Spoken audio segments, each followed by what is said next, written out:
So, as expected, they're helping me out here. And it looks like a little black box that I've seen once before. And inside, World Series of Poker 2020 online. So, just thought y'all may want to see that, because I got another one. Let's go!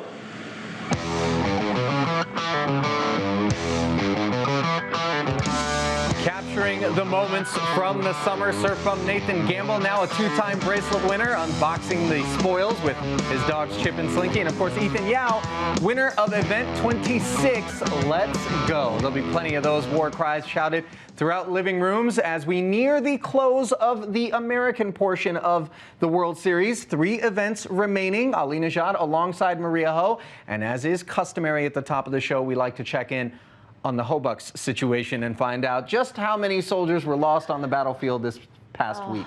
At this point, it's like, why are we even doing this? I'm like, I wish I could just get a little taste of that elation that I see everybody else feeling when they win, but I'm running out of chances, maybe running out of money even. Gosh. Uh-oh. That's a bad situation. Guys, can we get an expedite? Is there a payday advance near City Venmo, Center? guys. Somewhere walking Venmo distance? All right, speaking of a lot of people and elation, plenty to unpack here as we had a schedule chock full of winners. Event 20, Kevin Gerhardt, hats off. Second bracelet for that young man, formidable in the mixed game streets, played with him a bit. And then you got Tony Dunst, another commentator doing what Maria, you have not yet done. I know, and it's like they're just putting me to shame over and over again, but definitely the most notable name among the winners this past week. But Nick Binger, brother of Michael Binger, showing up in the champions. What about JUHA HELPPI? Guess what, Finland? It's not just a Patrick Antonius kind of country. JUHA taking down the GG Poker Bracelet, event number 35.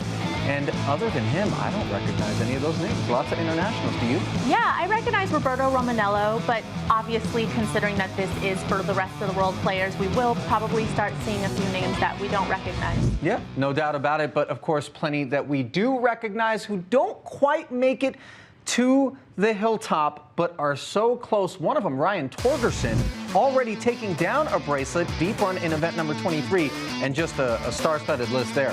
Yeah, absolutely. So many big names making deep runs like Chris Moorman, Brian Altman, and Matt Berkey, finishing in back-to-back final tables in event number 24 and 25. Well, if you think back-to-back by Berkey is impressive, how about our story of the week, which has to be Ryan Laplante. The man has 9 straight cashes this summer. The kind of thing that you just don't see in live summers.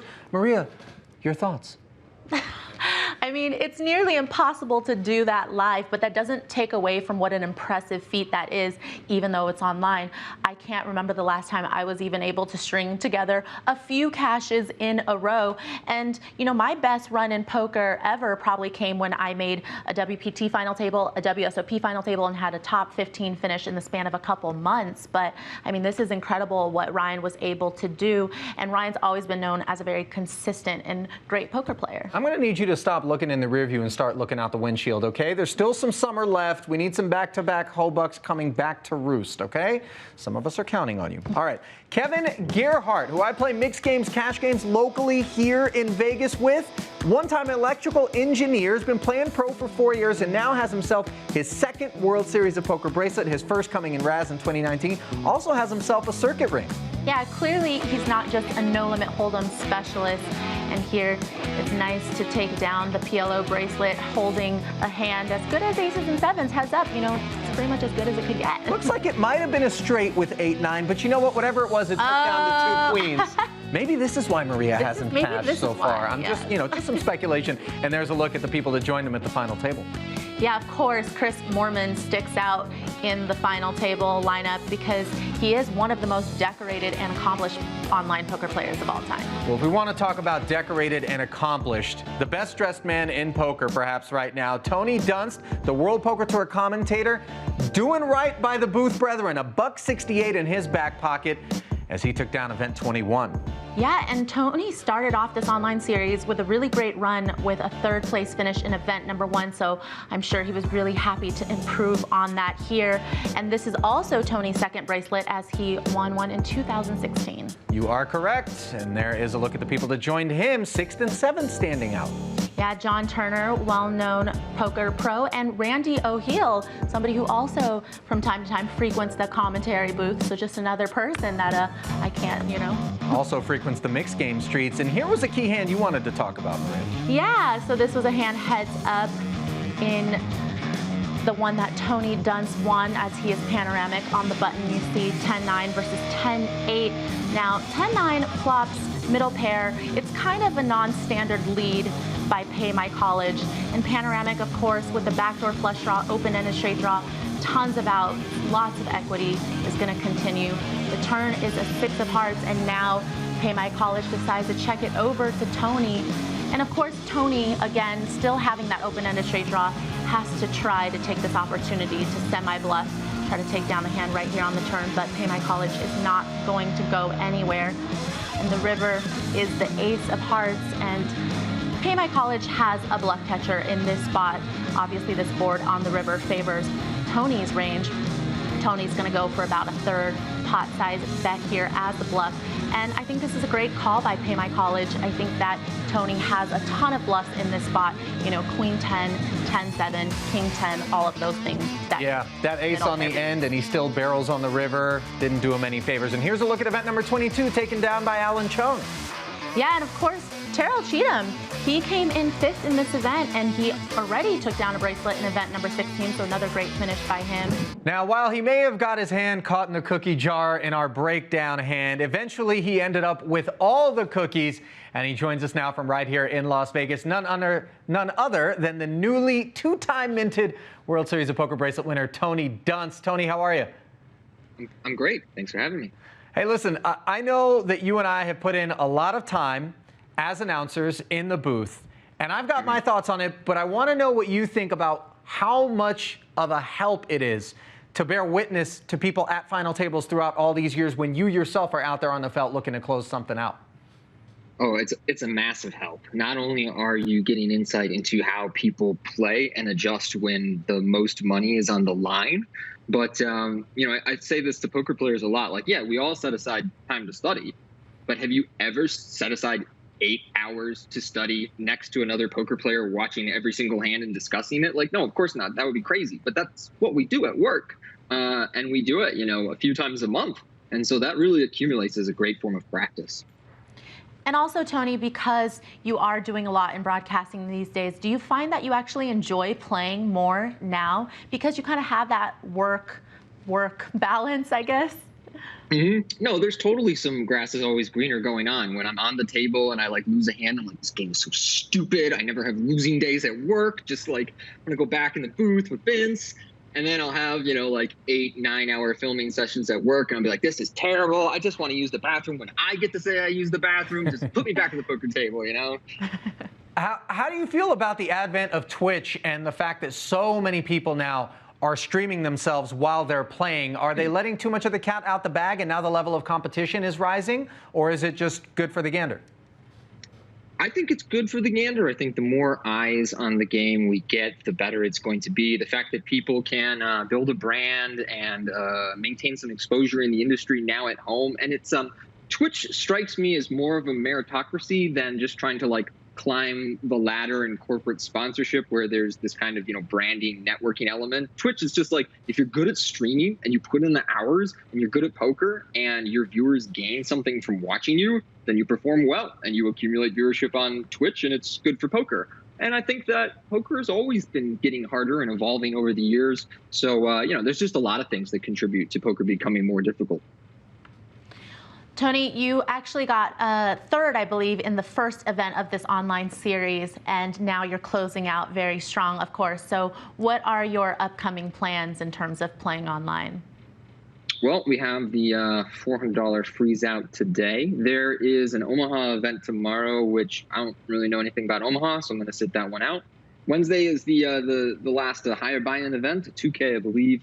Thursday is seniors, so I am not quite eligible, and Friday is the last one. So that, you know, that's pretty much the schedule. After that, I was actually going to go visit my family. It's been a very heavy stretch of poker for the last few months, and I wanted some time off. So yeah, go back to Wisconsin, see them, and then maybe play more tennis instead of poker. All right, on the topic of family, Tony, we, all of us as members of the Booth Brethren, consider ourselves family. If you had to put together your family favorite dream table of commentators, who would be in there? And bear in mind, Maria and I better have seats. Present company included, of course. I'm gonna take Vince. Gotta have Vince. I would take Lynn. Lynn is a hostess. I don't know if you'd say she does poker commentary, but you know, as part of the WPT family, she would definitely be amongst my first round draft picks. If we want to strictly make it about commentators, then I'm taking Vince and his money. And I'll take Nick Schulman. Take Nick Schulman. And then I'll take Norman Shad, and that is 6 of us, right? That's it. I'm not keeping count. If you wanted to extend beyond 6, I wouldn't have said anything, but I'll tell you what, that works for me. Sign me up, make it happen, and good luck the rest of the summer, Tony. Thanks so much. All right, I love Tony Dunst. I know. He's good people's, right? And he works hard. It looks like he's been in the gym a little bit, too. But I was going to say, like, we see you, Tony. That's the way you dress. You dress like the rest of us when you're home playing online. Okay, so you're not always in a suit. All right, let's get a look at the next 5 events that are coming up here throughout the summer. And here they are. Wait for it. Patience is virtue. The upcoming schedule. Let's look at 3 of them, shall we? 500. So it looks like, Maria, you need a check for 1,400. Yeah, I got Made that. out to World Series. I mean, I'm barely gonna make 1,400, but I think I got it. All right. So let's talk about, on the topic of commentators, who is it that you would stake? Now, this is not just who I'm going to have fun with. You know, this is where am I going to put my hobucks so that they come back with some ROI. A lot of names to choose from. Walk me through them. Okay, well, I've got to say Tony Dunst is up there, obviously, because he's had a lot of really great results recently, and I think he's just getting better and better every year. Of course, our own Nick Schulman's got to be up there as well. I think Nick has always been a tremendous poker player, another person that I feel like broadcasting has really helped his game. And then another member of the PokerGO family, Jeremy Osmus. You know, he gets in there. He plays cash games as well, which I think that some of the best players in the world are from a cash game background, but Jeremy also has had incredible tournament results. And oddly enough, Jeremy's the only place where we differed, and I feel like in large part because you didn't want to toot your own horn, but I threw you in there along with the other 2 picks of Tony and Nick, of course. I mean, you've got some real results. I think of commentators, you're probably what, top 5, top more than that? Yeah, all time? I feel like I've money? got to be top 3. I don't know. I don't know. And yet you didn't want to back Google yourself. It, but. I know why, because you got PTSD from all the hobucks that you've sent out into the world without them. Yeah, I'm not that confident at the moment in my skills, but I appreciate your confidence in me. Well, not sure that there are any announcers on that list there, but certainly some decorated payouts as we get a look at 6 winners from this week's GG Poker action. JUHA HELPPI, the first of those winners, Maria, from Finland. The Euros are probably going to make their mark. Yeah, I mean, JUHA has had an incredible run at several World Series leading up to this, finally winning a bracelet last year. So this will be his 2nd bracelet. I'm sure he's really excited about that. $290,000 richer, and here was the moment. A couple of 10s in this 5K PLO, up against 9s and 5s. Top set always has bottom 2 in bad shape, and turned in the river just a formality there as JUHA took it down. And look at 6th place, the Brazilian standing up. Yeah, and I didn't actually know that he was a PLO player. I kind of knew him as more a high-stakes, no-limit hold'em player, but of course, a great finish for him. And Mike Watson in 4th. He didn't meet the minimum number of syllables, by the way, for that winner board there. Michael CLACHER, $297,000 richer in event 36, a 1,500 no limit. CLACHER from South Africa, making this the 3rd bracelet won by a South African. And there he is with 45 million in chips, sitting on queens and 4s, courtesy of that Queen of Clubs on the river. Busted straight for Rodrigo. wonder if he got heroic there on the end and dusted it off. I'm not quite sure. And here's a look at the rest of that leaderboard. Martin Zamani, João Vieira, both of those players have had really good live results before. I like how you didn't say Yuri Zivalevsky's name in the last lay. I can tell you're just avoiding the landmines. Hunwei Lee playing under the Australian flag, $161,000 richer, courtesy of event 37, a 1050 PLO. Now Lee has had more than 1.7 million in live cashes, actually, but I'm sure that nothing compares to the gold bracelet. Ace-9 Trey providing top pair. Deuce on the turn, not changing anything, and 7-8-8 King really didn't have any sort of sweat, but we squeezed anyway, didn't we? Just for effect. That's one of the features of the GG Poker software. And Hunwei taking it down. There were some of the other participants at the final table. Alex Di Felice etching his name again. Yeah, and Alex has had a really good run online leading up to the series. I'm sure we will see more of him. He's a great PLO player as well as a no-limit hold'em player. I'm going to test your country geography here, Maria. You know what that flag is in the middle there? You're not allowed to say Game of Thrones. I definitely was going to say Game of Thrones, but I'm going to go with Wales. Okay. All right, great. You know your stuff. I get it. Featured China and Sweden as well as Wijaya Romanello and Lofberg etching nice six-figure scores there. And here's a quick review of the GG Poker Series. Yeah, Alex Di Felice, as we had just mentioned, he is the first player to reach 2 GG Poker final tables. And event number 35 is the largest PLO prize pool in WSOP history. That one was a 5K buy-in. So GG obviously in full swing right now, but perhaps the fullest of swings that have been on display this summer belongs to Ryan Laplante. And Ryan joins us now from right here in Las Vegas. Ryan, how are you, bud? Hey, I'm doing absolutely fabulously. Thank you very much for having me on. I really do appreciate it. Listen, 9 cashes in a row, simply staggering, but I think you've got, what, just about enough in wins for like a buffet at Caesars? Or, I mean, it's not really a lot, is it? Yeah, it's around $35,000, which obviously is a decent amount, but it's not that much more than my buy-ins, maybe a tiny bit more. So, you know, while it's been obviously a decent series, having 14 cashes and having that 9 straight, you know, it's not been the most profitable series as of yet. Well, I knew you as an online poker player first. I know that you've lived in Mexico, in Canada. So do you feel like you're very comfortable in this online environment, and maybe that is why you've had such great results? I mean, I have played about 45,000 tournaments lifetime, so for the longest time, that was my bread and butter. Over the last handful of years, I definitely feel as though I've turned more into a live grinder. Just, you know, with living in Las Vegas, it's honestly what I'm more passionate about. And the thing with WSOP being online, it's kind of like a good mix of both worlds in that you get a lot of the same type of players that you would have gotten at the live World Series. So I get to see some of the same patterns and stuff, but instead of doing it in person, get to do it online, which, yes, I am very comfortable with, which obviously helps a lot. Ryan, you have $2.5 million in career tournament earnings, and obviously that's fulfilling, but you also are a part of Learn Pro Poker, your coaching site. And talk to me about what is more fulfilling, because you've got a couple of guys already this summer who were students of yours who have taken down bracelets, in Matt Bode and Kevin Gerhardt. Yeah, I mean, at least for me personally, the thing with playing poker is that it doesn't really add anything to the world in a true capacity. And while obviously I really enjoy it, I'm deeply passionate about it, absolutely love it, coaching others and helping them have the types of opportunities and success that I've personally had is a lot more fulfilling. And, you know, really seeing people achieve their dreams is one of the best things that I could possibly do. Especially when it's something that I'm personally passionate about as well. And that was kind of my goal with the site, is to give others that opportunity.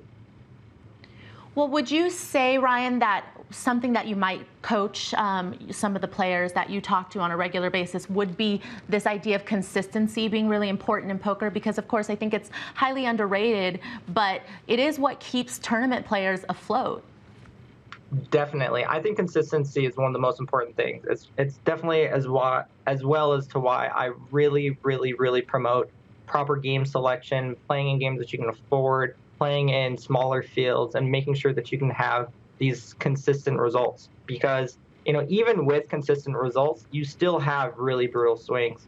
And that's just like a huge aspect of the game. And if you can minimize that and to get on the board a lot more often, that'll just make the stress and the frustrations of grinding a lot more bearable and also lead you to more success.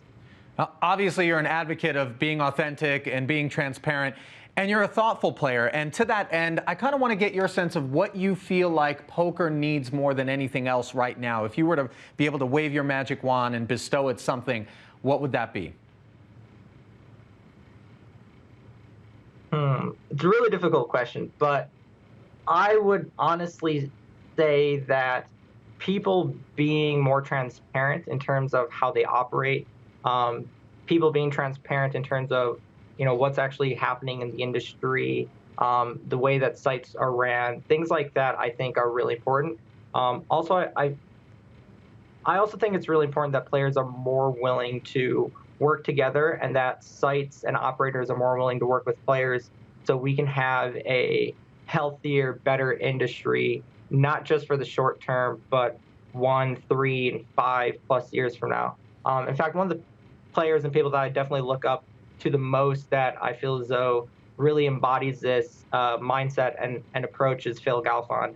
I think as a player and as an operator that he is definitely one of the best in the industry in terms of doing what is best for the industry longer term, as well as providing positive experiences, you know, through Run It Once and through Run It Once training and through the poker site. All right, Ryan. Well, listen, if you take one down, then we'll take a trip to Paul Bunyan land back in Brainerd, right? Definitely. I would love to go back there. Awesome. Thanks so much for the time. We appreciate it. 9 in a row and 16 total for Mr. Laplante, top of the charts as we look upon the top 5 caches of 2020, which include Kit Poker, Ant Zeno, and Ben Yu. Well, there were plenty of opportunities to compile caches as the calendar was chock full this past week. We covered 3 results, and now for the next wave of 4. Event number 23, a guy who, for all we could tell, is a relative newbie, Raymond AVANT, picking up $95K. Yeah, according to our research, this is his first cache live or online. I wish my first cache ended in a WSOP bracelet. Torgerson, third, already picked up a bracelet, and Dan Zach also at the final table. And this was a notable one when everybody was still at the final table.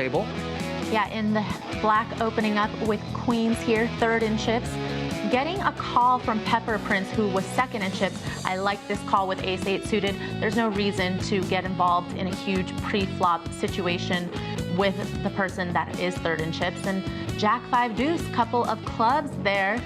So over pair for in the black, still happy to bet. A really big sizing, I might add, 915,000.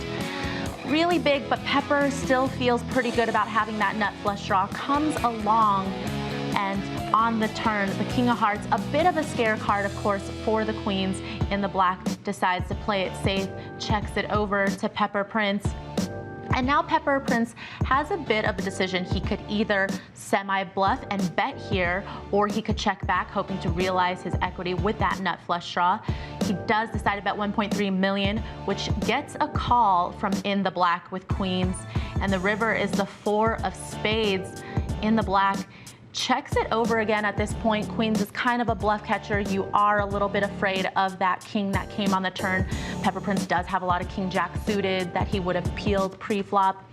Pepper Prince, you got to give it to this player. He tried to get in the black off of the queens, but unfortunately, I think that there was just too many ace-X type of missed flush draws that I think in the black couldn't quite believe that. ICM pressure, no doubt. And it runs in the family for the brothers Binger. Nick, a longtime coach, whose brother Mike was third at the 06 main event. Actually has a chem major. And he fired up his Bunsen burner and picked up a cool W in event number 24. Here was the final moment where his King 8 was better than the 2 9s. And there was the rest of the field.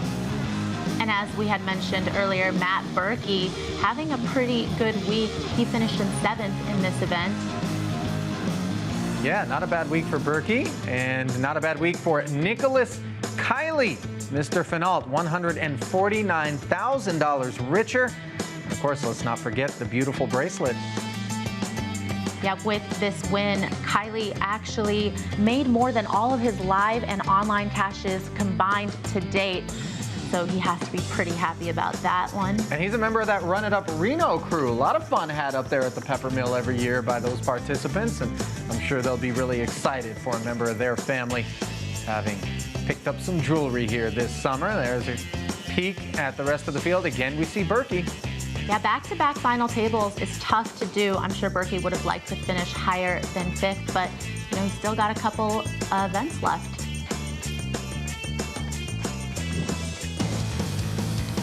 Ethan Yao, screen name Rampage P, $164,000 richer. You saw that video at the top of the show.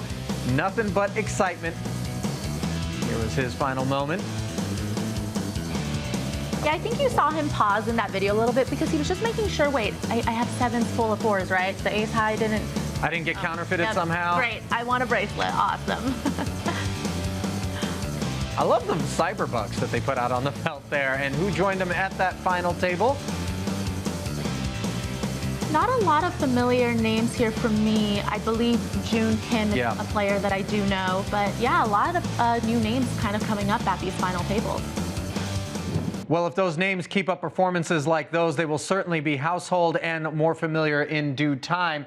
And speaking of a little bit more familiar and household, how about at the top of the board for the World Series of Poker Player of the Year race, Rob Kuhn, busting balls, trying to lay claim to the lion's share of that $100,000, which will be split up among the top 50. Yeah, but I'm sorry, Ryan Torgerson really catching up and closing that gap. He had another final table finish, finishing 3rd in event number 23. And from Player of the Year, we go to Player of the Week. I don't think anyone will argue with our pick. Ryan Laplante, 16 cashes so far, 9 in a row at one point. All right, so social media ablaze each and every single summer. Maria, calluses on her thumbs. She's out here in between takes in the Twitter sphere, getting back at all the trolls and posting stuff. Here's what she was managed to unearth during this past week. Sean Deeb, a smart guy with perhaps a not so smart question. Yeah, I guess he was in a house that was way too hot. Clearly not a fan of punctuation, lots of typos. I don't know, I have problem with a lot of grammatical errors. But we get what your question is, and apparently when you ask dumb questions on Twitter, you find the perfect solutions. What do we got? Broccoli, some dark leafies, and then cheese. Listen, if he keeps that there long enough, he's gonna have a wicked plate of Easy Mac to celebrate the end of this session with. All right, moving forward to EFRO, Magic the Gathering alums, been sweating Matt Berkey, but he's a little tilted because he's got to be up early in the morning, and Berkey hasn't shipped it and has kept him up late. Yeah, I mean, Berkey, come on, stop with these 5th and 7th place finishes, toying around with your viewers. They need to see you win, or they need you to be the first one out. All right, now, each and every week, we bring you an installment of Norman Chad's Finest, and this week, he is exploring poker tells. Over the years, I have had great success online in poker, Twitter, shopping at Target, and Tinder. Heck, I proposed marriage to my second wife using Google Translate. Anyway, it's no accident that I am an online poker crusher. I was beating the game when we were still using the HOW 9000. What's my secret? Picking up online tells. Yes, online tells. Live tells are child's play. What, you don't think Richard Nixon had 1 million live tells? You don't think Lady Gaga has 1 million live tells? But online, that's a whole other ballgame. I pick up information just from their screen name. You think Dr. Skull, Megadoom, Crouching Sniper, Angel of Death 666 is a nit? I pick up information from timing tells. I even pick up information from how they put their chips in the pot. What, you think it's all the same online? You're not looking hard enough, pal. I also have one big advantage that borders on, for lack of a better term, wrongdoing. Okay? I have a super user camera. No, not so I can see everybody else's hole cards. That would be cheating. No, I install a hidden camera in every opponent's home, or in the case of Orion DePaulo, in his car, so I can see exactly who I am playing against. Yes, it's rather expensive, but my friends, this is the World Series of Poker. And by the way, Ali, I've noticed that you have a very fine collection of Napa Valley cabs in your home. All right, the joke's on you, Sliver, because if you would have sprung for a higher resolution camera, you would have realized that that's Welch's. All right, everybody knows I don't drink cab. What? Well, my girlfriend, maybe she's doing a little quarantine. Yeah, I think wine. Mindy's getting in there. Definitely. All right, speaking of getting in there, plenty more opportunities to get in there. Just 3 on the World Series side of the schedule before it's time to book your plane tickets if you want to be in on the GG action. $1,400 in buy-ins left, and then, Maria, you're going to swap those dollars for pesos? I am. I feel like what I need is a change of scenery, a different IP address. I'm staying optimistic. I think I'm going to get some of those Ho pesos back. All right, GG Poker schedule. 6 events, and you notice a triple header on the second. Maria, you're going to want to lay off those poolside Mai Tais and Pinas. Yeah, I mean, it's quite a grind now that we are coming into the GG portion where there are multiple events a day. Nothing grind about having you join us each and every week for this show. We certainly thank you. Hope you enjoyed it. On behalf of Maria, I'm Ali saying good luck the rest of the way, and we'll see you next week.